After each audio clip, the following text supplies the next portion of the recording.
welcome back to another episode of Parallel Barking. I'm Ariana Backer here with my co-host.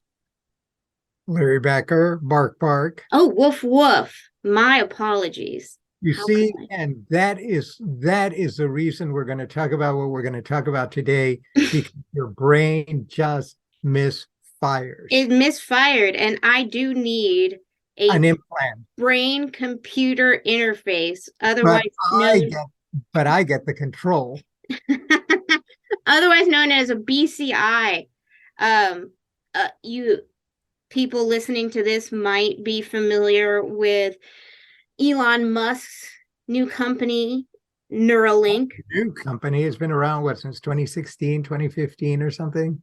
Okay, that could be newish. Yeah, if you're Mother Earth.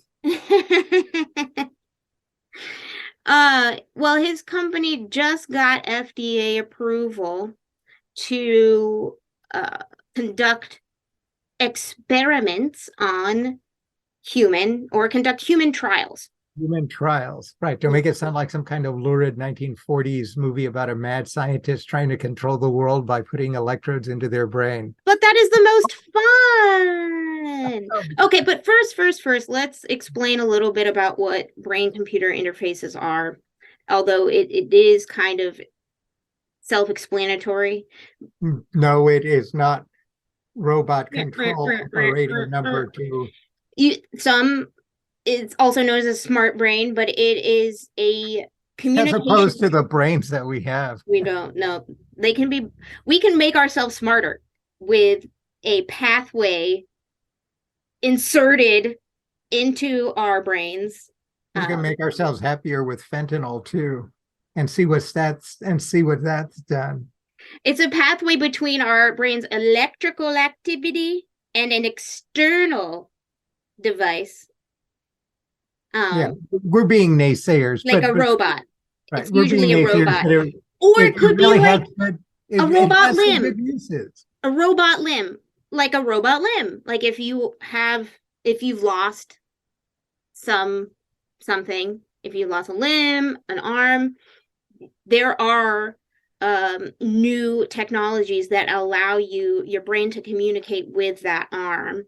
Oh, okay. So what you're talking about is an implanted device with a bunch of electrodes, but that will make up for body deficiencies. So, for example, if you are paralyzed or if you've lost motor function. Yes.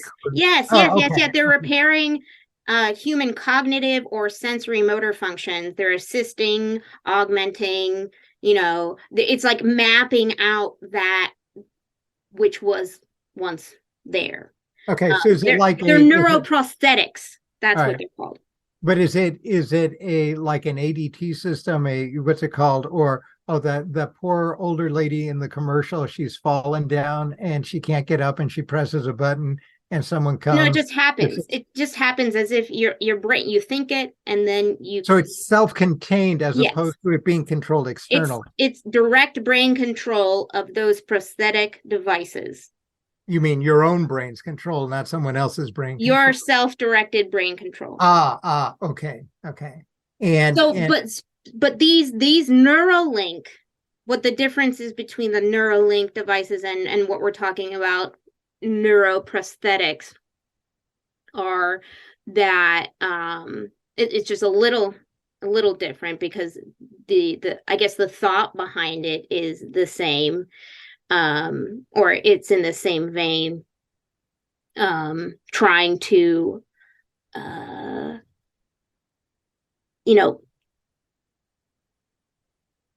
cure things like Alzheimer's and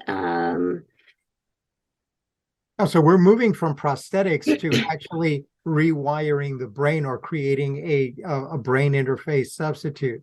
So far you've described three things. One is I've lost a limb. I've now got a prosthetic limb, and I can move the prosthetic limb myself as if it were my own limb. And then the second thing you've talked about is, I've been in an accident, a spinal cord injury. I can't use my legs anymore. this will allow me to bypass that so I can control my legs again. I'm Mm-hmm. just giving an example. So that's the second thing. And then the third thing was I've actually lost my brain's ability to relate consciously to stimuli around it Mm-hmm. in the traditional way. And that, you know, this is like Alzheimer's or other cognitive diseases or conditions would then be overcome by effectively rewiring the brain so that you can retain or recapture areas of the brain that you've otherwise lost, and kind of, as they used to say with George III in The Madness of King George, you can become yourself again. Yes, yes, yes, yes. Actually, one of the things that was specifically said about Neuralink, it is that it has the capacity to rewind memories or download them into robots. Oh, wait, no, now you're moving into 4. So I want to do the happy part first Okay, okay, okay, okay. before we do the crazy part. All right. So the happy part, and the reason I would hope that people are pouring a lot of money into this, is that it would enhance and indeed create a much better life for a huge range of conditions that are otherwise now tragically unalterable. That's exactly right. That is exactly right. But the thing that makes that somewhat less ethically charged, or less charged in terms of what it means for the way in which we order our social relations, is that while it's being implanted in you by someone else, you're still in control. Yes.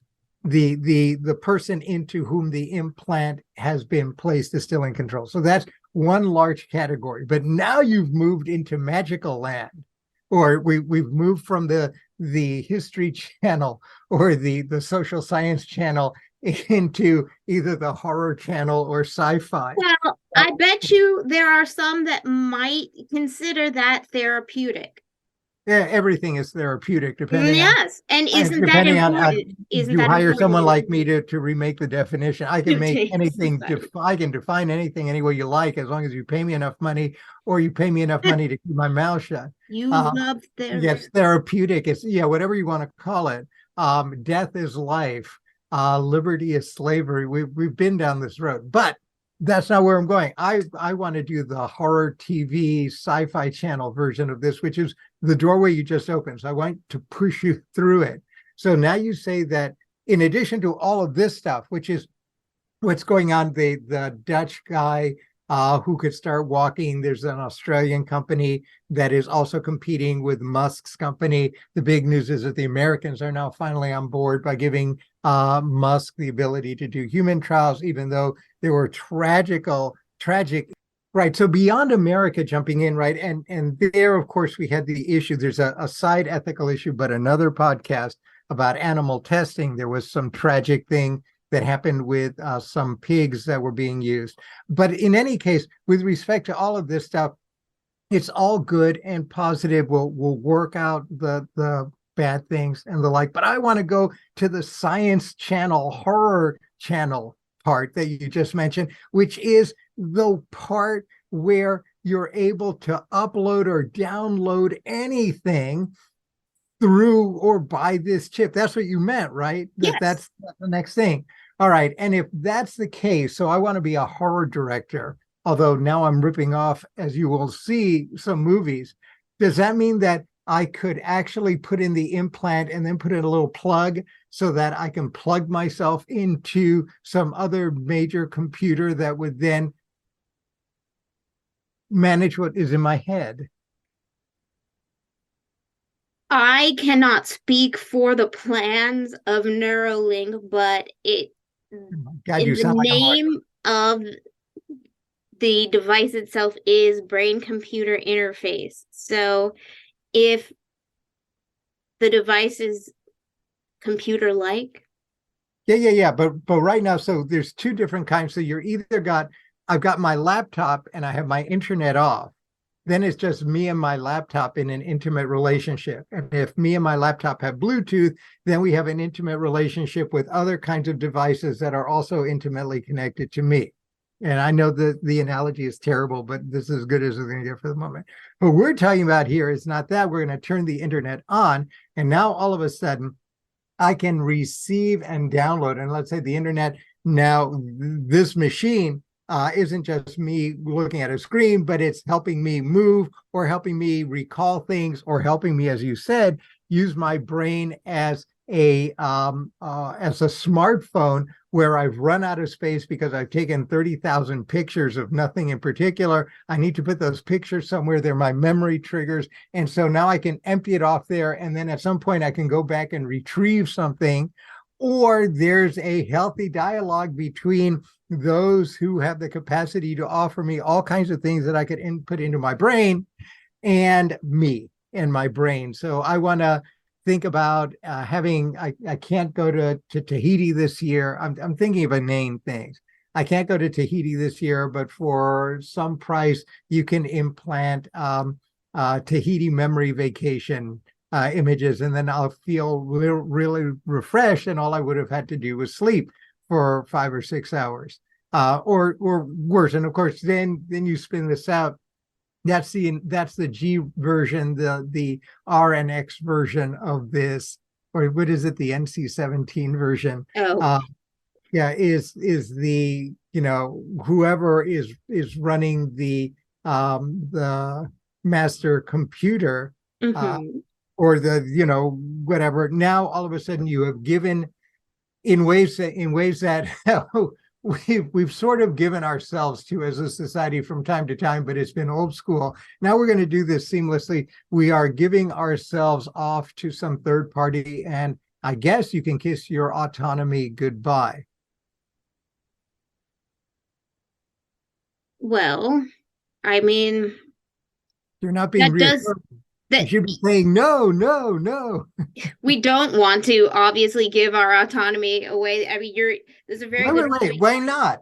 Why not? What is autonomy good for? This is paraphrasing that song. Autonomy. What is it good for? Absolutely nothing. We wouldn't have to make decisions. We wouldn't have to feed ourselves. We could feed ourselves, but we could be told to feed ourselves, and we could be made to feel good all the time. Or we can be made to do all kinds of things depending on who it is. And it's even better if you have a central control, which is an AI program, a self-generative program that isn't connected to us with no backdoors. Now, all of a sudden, this is a sci-fi movie we've already seen, if I recall correctly, or at least several versions of this movie. But yeah, so yeah, wasn't it almost called Neuralink, that movie? No. Well, yeah, and there are a number of variations of this thing. And I know we don't have the capacity to do this yet, and we aren't going to link in. But my interest is, you'd mentioned before we started that there is already probably groups of not, people like me who walked Jerusalem when Jesus was there, but younger people for whom so I would view this with a little bit of horror, to put it mildly. But younger people, apparently there's at least some group, and who knows, maybe people in my own demographic too, who think that this is not such a bad idea at all. And would look forward to the day they can plug them, they plug their car in to charge their batteries, they can plug their brain in for a redo. Yeah, being plugged into the system. Being plugged into the system, right. Being perpetually plugged in. But it's not a scary idea. But that's even more different, because that presupposes that, in fact, when we do plug in, when this thing is perfected, as whatever that means, that there'll still be a brain computer barrier that will allow some autonomy, that is, some choice in what goes in and what goes out. My scenario is why do we even presume that one can, even if one starts this way, that's where it's going to end up, that there will always be some method for controlling the once you link in. We're going to have variations, I think, of the hysteria that we've had, for example, with respect to the infection of the social sphere with fake news and viruses and all of this stuff. And yeah. So so when we look at it from that perspective, when you move from a system that is limited to your shell, right, your body, even though you may be receiving some inputs from somewhere else, is a very different kind of thing than when you're looking at a not just that kind of thing, but you're looking at connectivity, which is now not done through the internet on a machine, a piece of hardware, but that the piece of hardware is now in your brain and Right. can access directly your brain, bypassing, I suppose, everything, including this sounds weird kind of thing. There'll be no superego anymore. And there'll be no gatekeeper other than whatever is transmitted in. So you're talking about worry about virus and virus protection. Virus protection is going to get very expensive. No. Who cares about that? I mean, we're all, by that point, it doesn't really matter because we're not going to be conscious of it, except to the extent that when we plug in, we're told to be conscious of it. I'm talking about autonomy, which is a very delicate and fragile thing even today.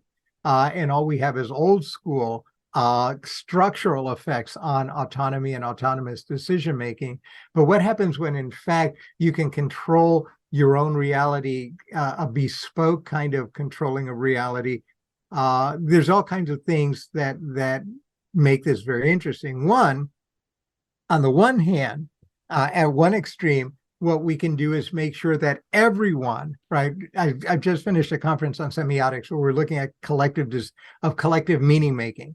At one end of the spectrum, when you take that to its limit, you can say, okay, so now we solve the problem of argument over first principles, because once someone decides what our core first principles are, what is the purpose of society, what is the purpose of social relations, how is this all supposed to be ordered, clicky, to the extent you're capable of doing this, you set it up in some kind of feed or instruction loop, and then boom, into your head, and now everyone's got the same set of collective meaning for things. And so you can substantially control and stabilize society and culture along those lines. On the other hand, you can have it on the other extreme, which is that's the control freaky one.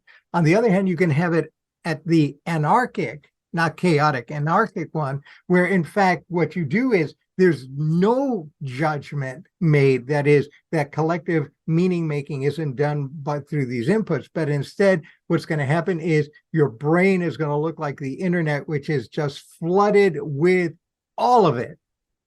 And then you can sit and customize whatever it is that you want to sit and customize, from the way in which you perceive the world to your data sources, And to that's everything what else. I think is going to happen. Like what I think well, what I mean to say is that is what makes the most sense. It doesn't make sense to me that But that's because you're young. listen, because Right. that the companies would create processes that would make it legal for them to take over someone's consciousness. I don't think that would be permitted, legal. I don't think they could get away with doing that. I don't Okay. think.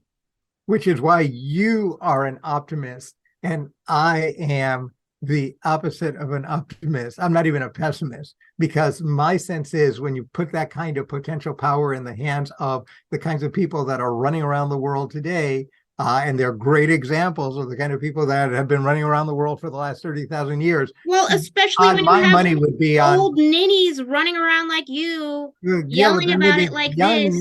It's Yeah. not going to happen. Like, we Well, have people. no, it will happen. That's why we're talking about it. Right. We have to Irrespective. talk about it to mitigate these types of circumstances, right? Well, yeah, and okay, and I'm with you on that. It's good. That we This is can the mitigate it, direction we're going. This is the but direction we're going. It's But I'm telling you, we it's are a happening. microcosm. We're a microcosm here because if we were the ones who are sitting in the table with the power to do this, you would be that nice person who says, flood them and let's all be free. And I'm going to cue in the soundtrack to Hair, and we can do a round of the Age of Aquarius. Whereas I would sit there and go, oh, yay. 4 billion people who I can get to do What exactly I what I want? want. No, everybody should be their own little mitochondria of their own cells and control the in, the out. Like who gets to go? Oh wait, no, the mitochondria, they're the they're the powerhouse. I don't know. Oh, God, do you mean the midichlorian? And we're now in the Star The Wars side. Star Wars. Yeah, the force is strong in us, and literally in this case, because we're going to be plugged in. No, but it's that possible. We're clearly playing, but it's that possibility. Once you can attach yourself, and you don't need a plug, everything is done, and this is already, the technology is already present, uh, uh, using what do you call it, Bluetooth or some kind of connectivity, right? That we're already lumbering towards that kind of connectivity. You don't need to put a plug in your head. We already have something like that available, and we've been lumbering towards this for a number of years. I remember the big scandal, 10 or 15 years ago, when I think it was a Swedish company decided they were going to put a chip in their employees. It's basically a credit card, so that Right. they could, or for rail tickets, I forget what it was, but then everyone was flipping out because essentially with that little chip in, you could follow them the way you can follow your phone. And then it didn't matter because then we realized, oh my God, you really can follow us because we're all holding our phones. So why are we worried about a stupid chip? That just makes it easier for you not to yank out your wallet when you want to buy some crackers at the company store or Yeah. get on a train. Right. So that we've been lumbering towards this for a while. We were worried about surveillance before, but given this leap, the neural leap, one begins to ask the question you asked, which is, shouldn't we be talking about not this ethics stuff that the people who are paid to kind of wring their hands, but let this thing go forward are doing, because it's all performance. But the really deep discussion about what it is we're doing, understanding that there is tremendous value in one aspect of it, but that there's tremendous uncertainty in the other. And given the human condition, I know way too many control freaks and way too many neurotic or perhaps psychotic control freaks There you go. not to worry about this. Yes. That, for every flower child hippie, there's 3 people who will march in and disabuse them of their hippiness. Well, and we should treat, everybody's. I don't understand why it should be any different than someone's financial freedom. You're not allowed to just dip into somebody's account. Why should you be allowed to dip into somebody's brain? You're not, no, because you don't need to do that. You don't need to do that. This is finally, Satan has managed to come. Now I'm using the old school terminology, right? You don't need that. But It's but all I think consent. but I I think want to do it. people should be allowed to reach out to Yeah. themselves, Ooh, and and what if themselves is a person who's really into cannibalism? they can look that up all they want. They can look up cannibalism to their heart's Oh, I content. see. You're thinking about this like Encarta. For those of you who are old enough to remember Encarta, um, An if encyclopedia. yeah. If that's a 1960s sci-fi show, but we're in 2023. Yeah, to the extent that you make this absolutely passive, that basically you're looking at, okay, so I can go into all the world's resources and With libraries. your logic, you're saying that people who want to look up or who are interested in cannibalism, they shouldn't even be allowed to access the internet.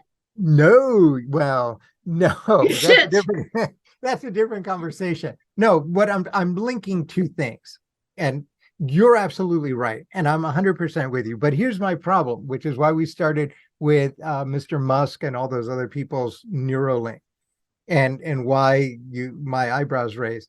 It's where you can control the way in which you use your brain, your own consciousness, right? This is the Alzheimer thing. It's the The direction of the potential, flow of data. right? The potential then is not to not to reach outward merely to get information, right? The world is your encyclopedia kind of thing, and you can look stuff up and all of this, but actually then to reshape the way in which you see, perceive, understand the world and its imperatives, and the way in which you manifest, understand, and act on desire, right? And if that can be, if we're talking about a two-way street, not just you going and looking up how many, now I know the 10,000 varieties of orchids, hooray, I can die happy. But if in the process of doing that, what comes back is also a question, well, do you want to reshape your mind so that now you're doing nothing but obsessing about orchids, and you're going to do nothing but spend the rest of your life growing orchids? This is an insanely stupid example, but you see where I'm going with Well, this. that's someone's that's their prerogative. Yeah, that's their prerogative. And then the question is, so I'm really, Mr. X is really, really interested in living in Cannibal Island. Mm-hmm. Cool. And so we're going to not just go to Encarta, the world is our Encarta. Sorry, these are 1980s references. To look up information. But now I can also ask them to reprogram my head, or to allow my neural networks to reshape not just memories going forward, but proclivities moving in that direction. Make So me hunger for human meat. Is that yeah, what you're saying? yeah. And of course, the nice side of this thing is, wow, okay, so in a sense, this is a great thing, because you'd argue, oh my God, we've got so many people who have psychological problems, including very dangerous people who are on the street because we don't know what to do with them, and medicating them hasn't been very successful, has been about as successful as locking them up a century ago. Wow. So we can reprogram their heads as not just Alzheimer's people, but as people with all kinds of psychological or psychiatric conditions. And that's where you eat the tree, the apple from the tree of knowledge, without worrying about good or bad. Because the minute you begin doing that, I can do two things. I can define a psychiatric condition as you disagreeing with me, and therefore you are now you have a pathology. We're moving in that direction. Certainly the Soviets. Okay. Well, and then we can say, well, if we have the technology and we're doing that, then why can't I just go in and reprogram myself? Well, it takes a lot to get into to be classified as an official condition in the ASM. Today, these things are a matter of convenience, and when it's been convenience and there's enough social pressure, these things will change. There's no assurance of anything, is what I'm Yes, suggesting. you're right. I mean, and that's why we should, talk about these things. And aha, exactly right. And that's why we should. But the time to talk about it is not after we have a kind of human cyborg army of, what's it called? This, I'm going back to Star Wars again. Forgive me, I'm in 1980s and 90s hell. what is wrong with you? I can't seem to get out. Plug me in so that I can move. Yeah, that is what you need. Oh my God. But what's it called? The clone army, so that we can do the clone wars. If that's a little late to then start talking about, oh yeah, I have some qualms about this technology and its use, maybe we should talk about it. No. But of course, no one is doing that now because, and this is again the human condition, because for the moment we think two things. Three things. One, we don't have the technology to do it today anyway, so we can put it off of tomorrow. That's number one. Number two is that, look, what we're really focusing on is really good, cool things. And you can't argue with that. It is really cool to get a quadriplegic person to walk. It is really cool to get an Alzheimer's person to remember. It is really cool to be able to use these things to cure psychiatric conditions.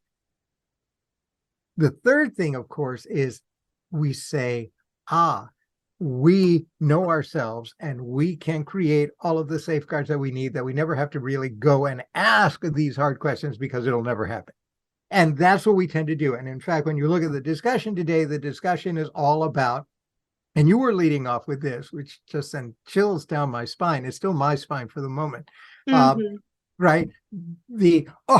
I know, this is like 1950s. If I feel a pain, I just take a pill, a magic pill, and everything will be fine. The equivalent of that today is, there's this issue. I know what we can do. We can legislate.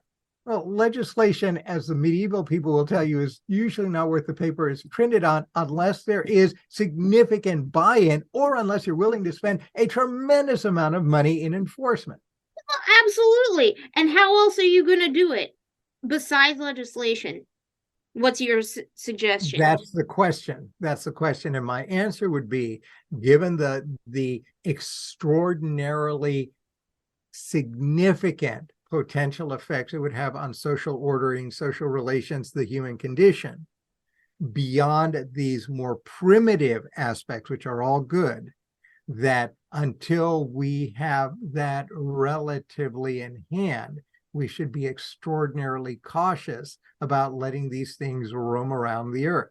That is, we need to slow down, not our theoretical work, but we need to slow down.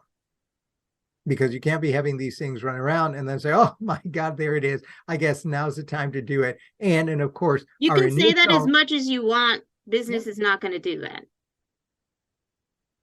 That is probably true. In which case, make sure you, when you wake up in the morning, because it'll probably be well past my time, every morning when you wake up, this is like the vampire's kiss. You're going to have to look not for two little holes in your neck, but you're going to have to look to see if there's a plug somewhere where someone has inserted some stuff. Even worse, if the way it works is that you can eat it, or they'll put it in a nasal spray and then it'll attach somewhere innocuous but hard to get at, like your lungs or your stomach lining.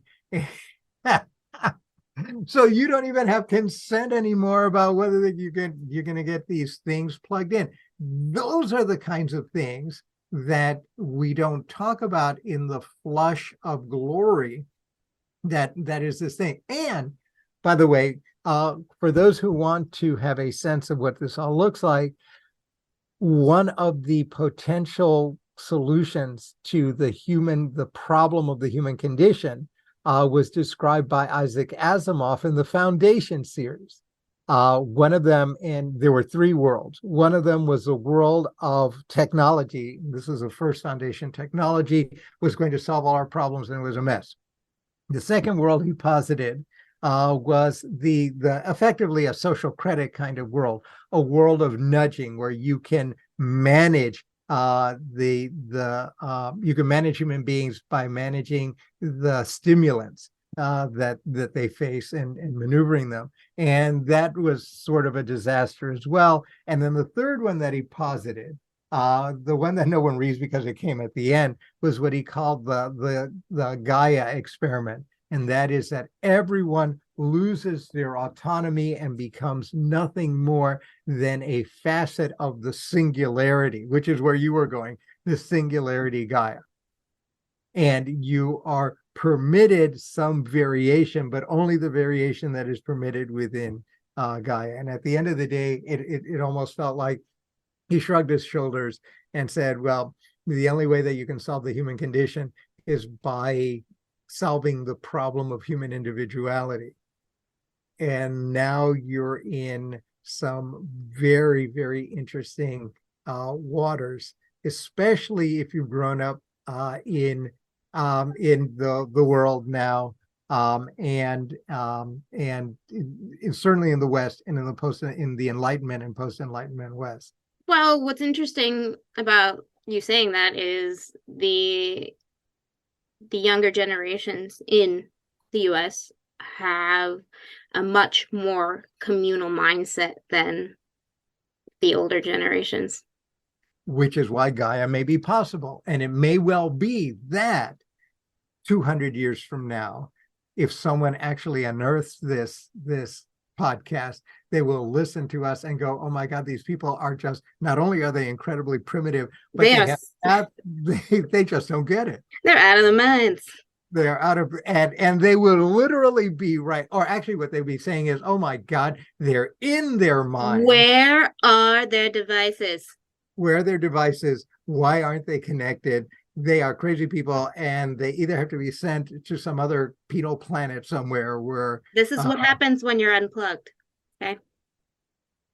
And I have been called many things. I'm going to have to get used to being called unplugged. You are way unplugged, okay? But that is not our problem, but it will be our problem. It ought to be our problem. But you're absolutely right, though, and I've been fighting you on this, and I have to concede, because it's the same thing with all kinds of human endeavors for which there is a strong desire.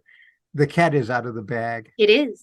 And technology is a very democratic kind of thing. Mm-hmm. Anyone can now go on the web and teach themselves this stuff.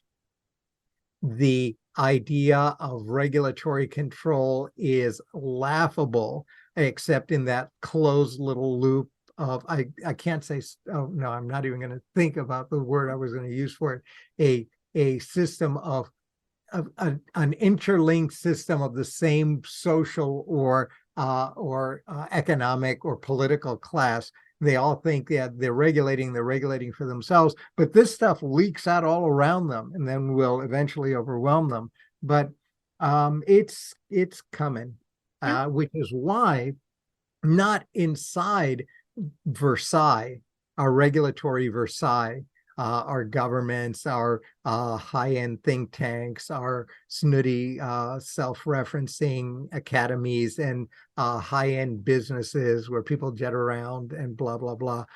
That's not where this is going to happen. It really, this is a conversation that ought to be had on the peripheries by those people who will take this and will innovate and will move this, so that one, they're not co-opted and then exploited by these large, ruling organs, but two, that they're very mindful about not only the consequences of what they're doing, but to protect it, or to guide it, or to hurl it, I guess, as a bomb, in being very conscious of what its long-term effects on the human condition may be.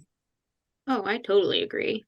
Now I'm going to go back to the Hallmark Channel, which I used to call sci-fi.